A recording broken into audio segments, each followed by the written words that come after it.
Hello guys, welcome back my channel পূজাতে। কেমন আছো তোমরা? আই হোপ কি তোমরা খুবই ভালো আছো, আর আমিও খুবই ভালো আছি। তো এই যে সন্ধ্যার সময় আমরা চলে গেলাম একটু মা কালী মন্দিরে। তো মাকে দেখতে চলে গেলাম। তো সময় তো ছিল না, তো একটু আমাদের সময় একটু বার করে মাকে একটু দেখতে গেলাম। অনেক বছর হয়েছে মাকে দেখছিলাম না।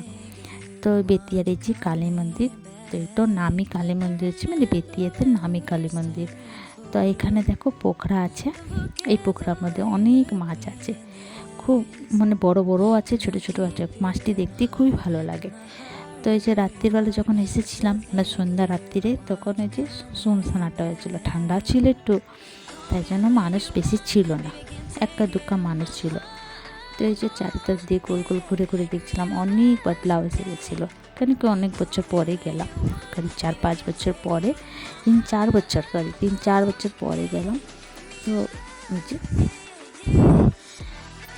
মন্দিরটাকে ঘুরে ঘুরে দেখলাম, অনেক কিছু বদলাও এসে গেছে, অনেক পরিবর্তন এসছে মন্দিরের মধ্যে। আর এখানে দেখো এই দুটো খুব বদমাশি করছে, খোলা জায়গা পেয়েছে তো কিছু ঘুরছে। তো এই যে সবই আমরা এক জায়গায়, সব ভাই, সব জামাইবু, আমার বোনগুলি, সব জামাই আর বোনগুলি এক জায়গায় সব ঘুরে ঘুরে দেখছি। তো এই যে তো মন্দিরটা আমাদের ঘুরে তো খুবই ভালো লাগলো, আর সিনটাও দেখে খুবই ভালো লাগলো। মতলব আগে এত পরিবর্তন হচ্ছে, আরও সুন্দর হয়ে গেছে। তারপরে এবার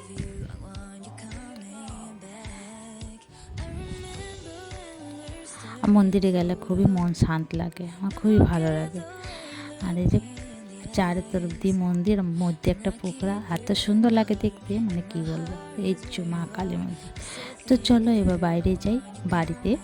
তো এই যে বাইরে কত ওস পড়া। তো ভিডিওটা কেমন লাগলো, ভালো লাগলো প্লিজ লাইক শেয়ার কমেন্ট করো, সাবস্ক্রাইব করে দিও। আমার নতুন ভিডিওর সঙ্গে দেখা হবে। তো তোমরা সবাই ভালো থেকো, সুস্থ থেকো।